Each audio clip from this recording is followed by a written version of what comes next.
¿Qué tal? Bienvenido a otro programa de HM Salud. ¿Qué tal, Ángela? ¿Cómo Bien, estás? ¿cómo estás, Ernesto? En este nuevo ciclo del año 2014, queremos trabajar fundamentalmente inspirados por la Evangelii Gaudium que escribió el Papa Francisco, que es nuestro pastor, que fue quien nos cobijó en esta casa y a quien le mandamos muy especiales saludos. Ángela, el doctor Gustavo Jerkovich, Francisco López y yo.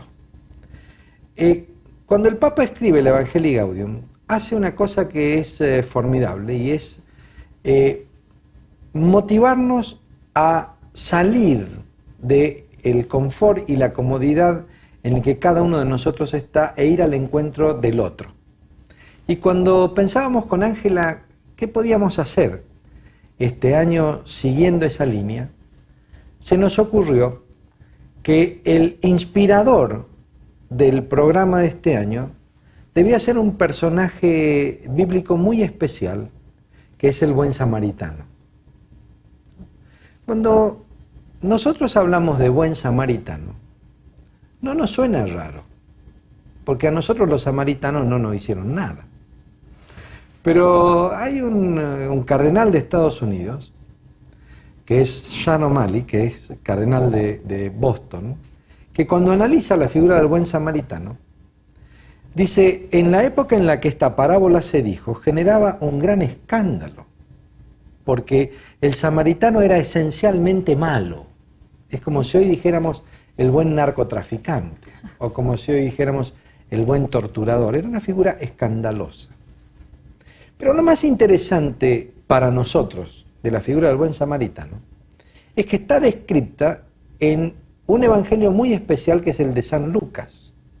San Lucas era médico y pone en el capítulo 10 de su evangelio la parábola del buen samaritano, que además tiene una enorme actualidad, porque el buen samaritano es un caminante, tal como nos pide que seamos Francisco, que en el camino hacia Jericó se encuentra con un herido. Es decir, que el tema de la inseguridad también estaba presente hace varios cientos de años. Y les voy a leer textualmente lo que dice el evangelista de esta figura del buen samaritano. Dice, un samaritano que iba de camino llega junto al hombre que está golpeado, porque dice, bajaba un hombre de Jerusalén a Jericó y cayó en manos de salteadores que después de despojarle y golpearle, se fueron dejándole medio muerto. Pasan después un sacerdote y después pasa un levita que no se ocupan del herido.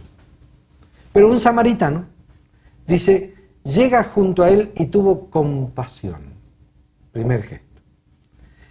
Acercándose, y aquí el médico, Lucas, describe los cuidados iniciales de la época. Dice, le venda sus heridas echando en ellas aceite y vino. Así que lo primero que hace el samaritano de San Lucas es aplicar los cuidados de emergencia de la época.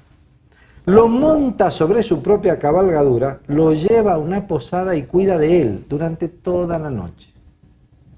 Al día siguiente, saca 2 denarios, se lo deja al posadero y le dice, cuida de él y si gasta algo más, te lo pagaré cuando vuelvas. Es decir, el buen samaritano tiene varios gestos de solidaridad. No averigua ni la nacionalidad, ni la raza, ni la religión del herido. Lo único que le interesa es que es un hombre que está herido y que está necesitado. Se baja del caballo de su cabalgadura y se acerca al herido. Desciende al encuentro del necesitado. Le aplica los primeros auxilios y lo lleva a la posada a continuar cuidando de él. Esta figura del cuidado que nos debemos los unos a los otros en la práctica cotidiana es desde nuestro punto de vista una solidaridad esencial. Me parece que esta solidaridad en la emergencia es uno de los elementos cruciales que marcaba Ángela cuando discutíamos cuál iba a ser la temática de este año. Por eso, ella, como instructora de emergencias que es, ha concitado para todo este año una serie de temas, que después del corte le contamos cuáles son.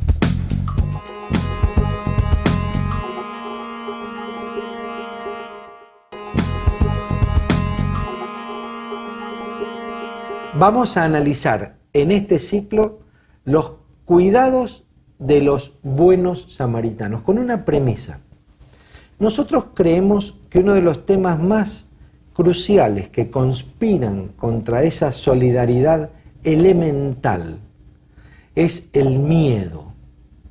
El miedo a no saber qué hacer, el miedo a no saber cómo obrar, el miedo a que nos estén engañando, el miedo a poner en peligro nuestra vida. Toda la temática de este año va a estar centrada en no tener miedo. Y para no tener miedo es necesario que usted esté informado. Por eso, Ángela, ¿cómo va a ser este año el buen samaritano? Bueno, venimos charlando con este tema hace mucho tiempo y la realidad es que a nosotros nos encanta la idea de que la gente se ayude entre ellos. Pero tenés razón, los tiempos van cambiando y la realidad es que acercarse a otro que uno encuentre en alguna situación de riesgo nos genera muchísimo temor. De ahí es la idea que nosotros siempre tenemos de que cuando enseñamos cómo uno debe acercarse y por qué, porque en realidad, esto ya lo hemos hablado antes también, nadie puede dejar a nadie al descuido. Es una obligación civil el acercarse, o a lo mejor no acercarse, sino asegurarse de que alguien que necesita algún tipo de ayuda médica la reciba.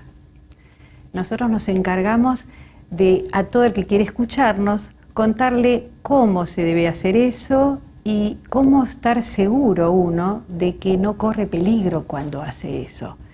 Y más que, la verdad, en este momento uno prefiere cuidarse, uno tiene una familia y la idea es que uno pueda volver a casa. Pero yo creo que el perder esta oportunidad de ser generoso con el otro que necesita alguna ayuda siempre es de vuelta, ¿no? Uno siempre puede estar en alguna instancia que necesite la mano de otro y la verdad es que te puede pasar en cualquier lugar, ya sea en tu casa, ya sea en la calle, de vacaciones, en el colectivo. Estamos todos los días escuchando distintas situaciones que necesitan cierta ayuda. La idea es que a lo largo de todo este año nosotros tengamos la posibilidad de charlar con gente que se dedica a esto, a enseñar igual que yo, qué hacer en cada una de las oportunidades, teniendo siempre en cuenta qué es lo que tenemos que tener como seguridad para poder acercarnos, qué hacer en cada situación adecuada.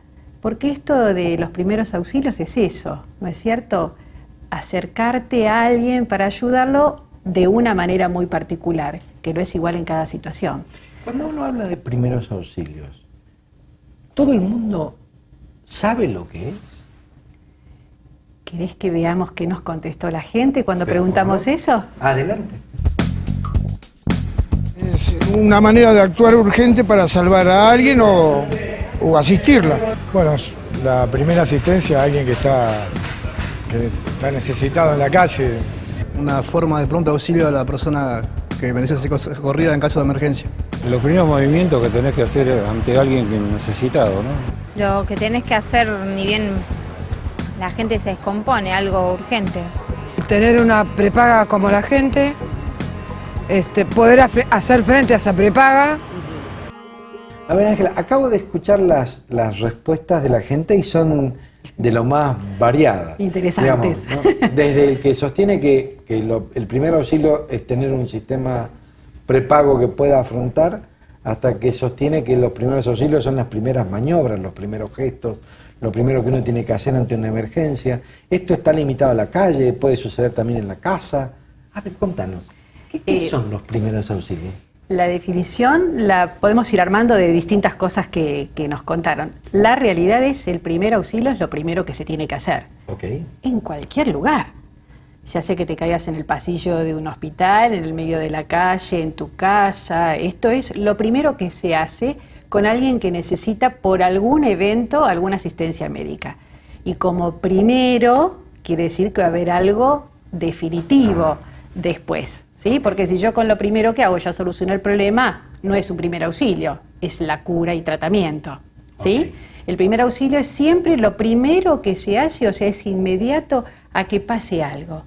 Y por eso es tan interesante que todo el mundo conozca este tipo de cosas. ¿Por qué? Porque lo más probable es que si yo tengo un infarto no me dé en la unidad coronaria del hospital. Correcto. Lo más probable es que me pase en el restaurante almorzando, ¿sí? Trotando, En un programa de televisión. por ejemplo. Entonces, la idea de un primer auxilio es algo que se tiene que hacer inmediatamente de que pasa algo, Ajá. ¿sí? La primera parte de la definición. La segunda que va a ser transitorio, porque si va a haber alguna parte final de tratamiento definitivo, esto es transitorio.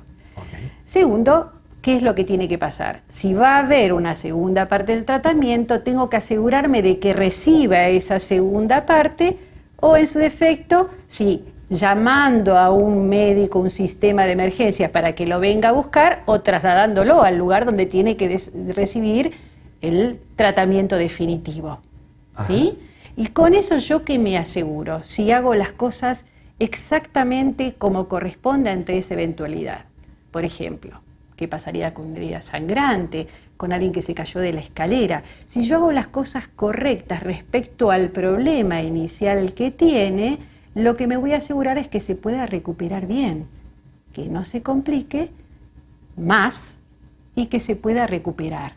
Por lo tanto, si reunimos todo esto, es un cuidado inmediato, transitorio, adecuado al problema que tiene y en el que me aseguro el traslado al lugar de asistencia definitiva, ya sea por mí o ya sea por un sistema de ambulancias.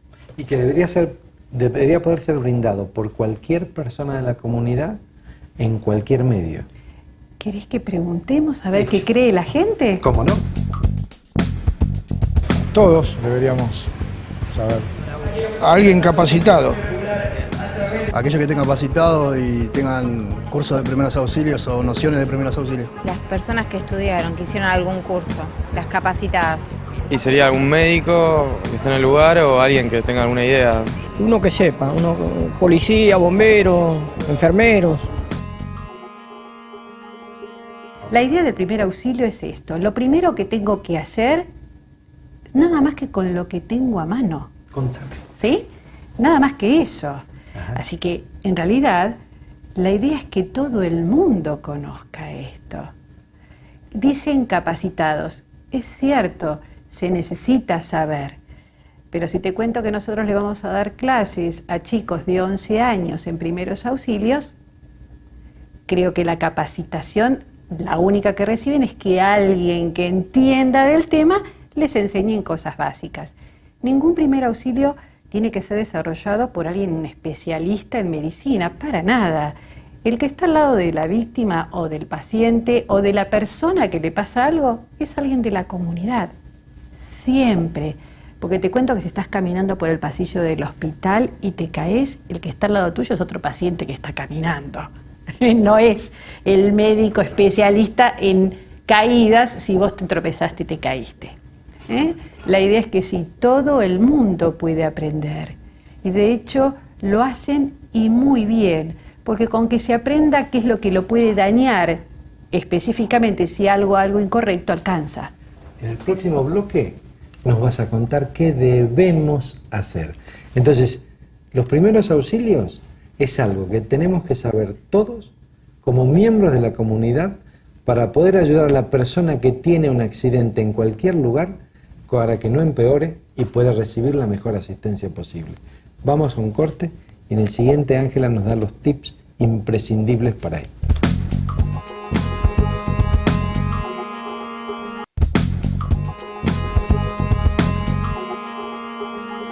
Entonces, hasta aquí habíamos visto los primeros auxilios, todos dijeron que debíamos participar en los primeros auxilios, sobre todo los médicos, los bomberos, y Ángela dice no, los primeros auxilios tienen que ser las personas de la comunidad, y chicos de 11 años están capacitando. Sí, sí. Es que a medida que vayamos desarrollando todos los temas, que si nos acompañan van a ver que es interesante, vamos a hablar qué hacer sobre heridas sangrantes, qué hacer con electrocutados, qué hacer ante alguien que, por ejemplo, está inconsciente en la calle, qué hacer con fracturas, qué hacer con alguien que se acaba de caer por una escalera, ¿sí? La idea es que todo eso va a ser desarrollado en cada uno de los programas que tengamos en adelante. Es decir, a ver si te entiendo. Vos partís de la base de que este conocimiento no puede estar solo en manos de los médicos ni de los enfermeros, tiene que estar en manos de la persona de la comunidad. No solo lo creo, sino que estoy convencida. Pero, ¿querés escuchar qué es lo que piensa la gente? ¿Quién tiene que saber esto? ¿Cómo no? Todo lo que estén al servicio, en un servicio público, que el que está en la calle lo debería saber. Todos deberíamos saber y darlos, en general, mínimo conocimiento. Se puede salvar una vida. Todos un poco. Yo creo que le deberían dar un curso a toda la gente que anda en la calle. En realidad todos deberíamos hacer un curso. En la Cruz Roja sé que hay, pero bueno, yo soy mamá, no tengo tiempo y trabajo y bueno, tengo hijos chicos, pero sí, todo el mundo, por un segundo puede salvar a una persona. Y eso es algo que capaz deberían saber la mayoría, todos, algo en las escuelas o algo deberían enseñar algo de eso. Qué interesante, Me encanta, ¿no? sí. Digo, porque, a ver, primero me impacta que todos piensen que todos deberían saber, porque si todos deberían saber, bueno, eso significa que todos los medios deberíamos informar, que que tienes razón en enseñarle a los chicos de 11 años, y me parece de lo más valioso el hecho de que el compromiso de todos fuera aprender qué es lo que debemos hacer. Por lo tanto, tiene que seguir viendo nuestro programa, porque, a ver, hay situaciones que son muy llamativas. Cuando uno ve que una persona tiene una caída en la calle, la inmensa mayoría intenta no hacer algo. Observa, pero no toma una participación activa. Son muy pocas las personas que participan. De hecho, yo no sé qué pasaría si uno le pregunta a la gente si atendería a un herido que cae en la calle. Mira, nosotros salimos a preguntar si alguien es atropellado delante de ellos y lo ve caído en la calle, ¿qué es lo que hace? Y después del grito, digamos. Y ahí, a ver. Sí, básicamente la mejor manera de ayudarlo es parando el tráfico, poniéndose adelante de la persona que está lastimada y después dar aviso. El caso que me pasó a mí, yo ya tuve una experiencia así y el que me ayudó me salvó la vida.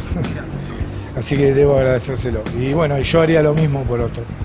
Solo que se quede quieto, ya eso a un accidentado en moto, peatón, es lo mejor que le puedes hacer. Y primero le hablaría, trataría de no moverlo, de interrumpir el tránsito para que no lo atropellen de vuelta. Si tiene algo sangrante, tratar de evitar que siga sangrando.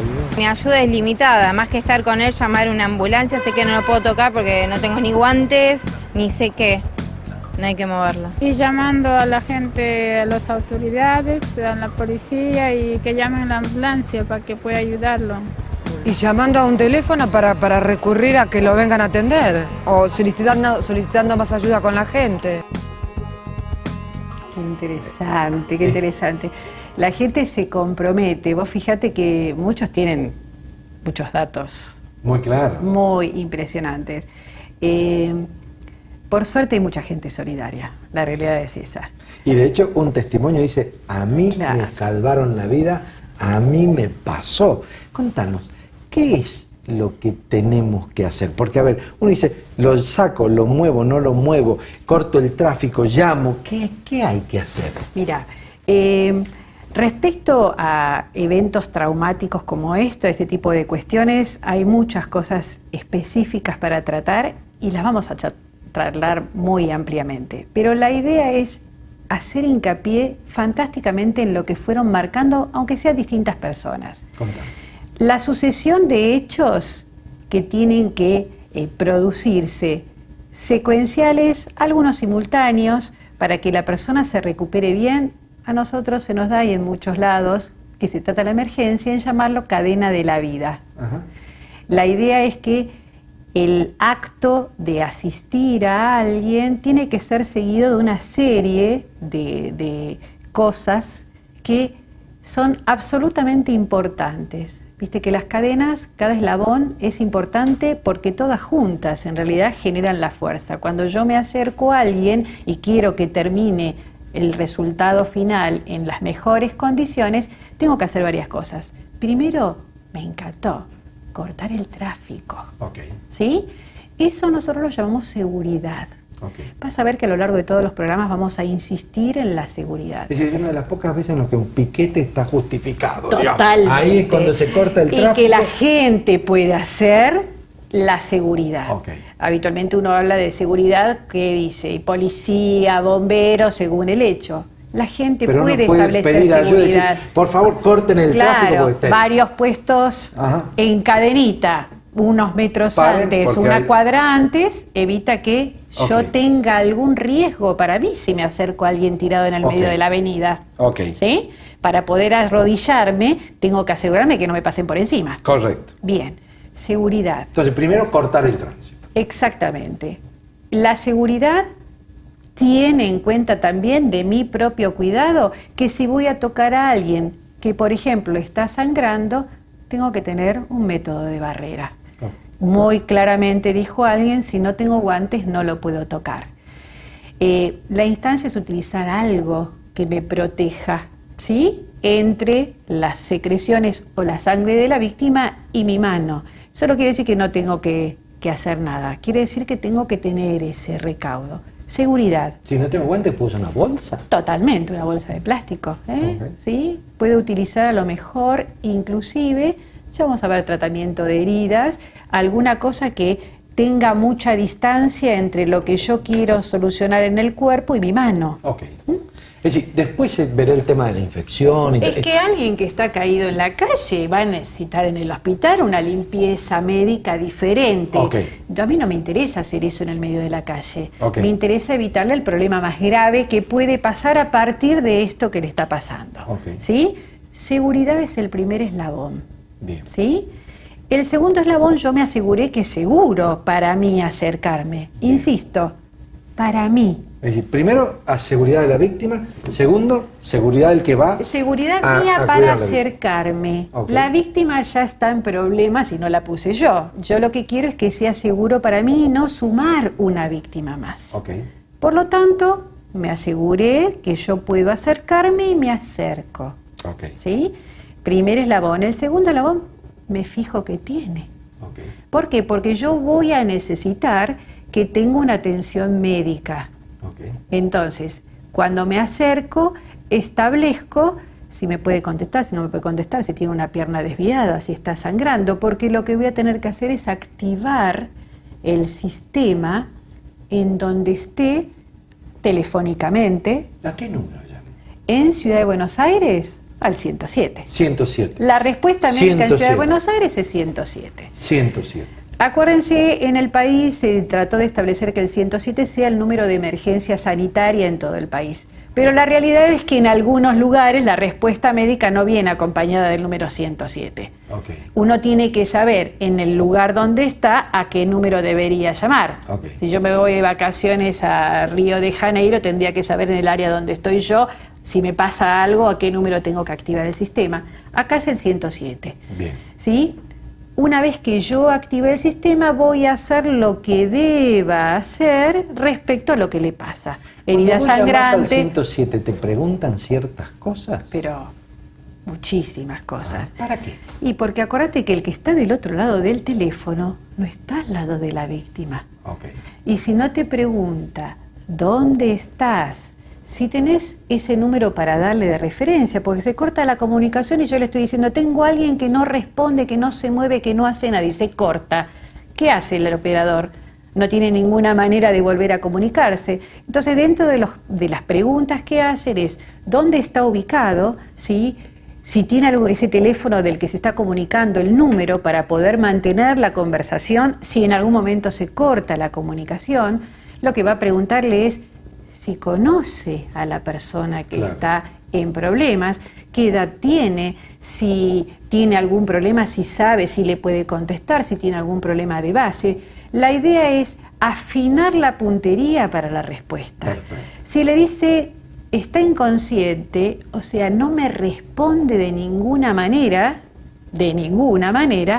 activa rápidamente la salida de la ambulancia del hospital.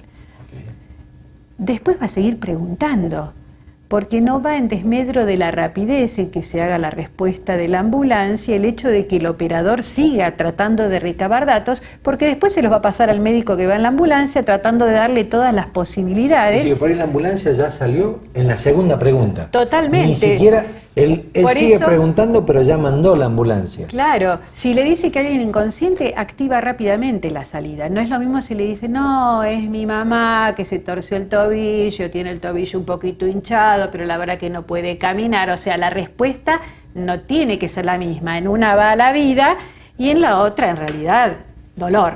Ángela, vamos a terminar este programa aquí. Los 3 puntos. Seguridad para la víctima, seguridad para el que va a hacer la asistencia, activación del sistema.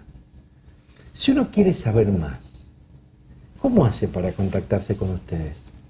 info.noosfera@gmail.com. Puede ser cualquier institución, cualquier grupo. Cualquiera. Y si tiene dudas, nos manda el mail a producción@c21tv.com.ar y nosotros se lo pasamos a Ángela. Que tenga un muy buen día.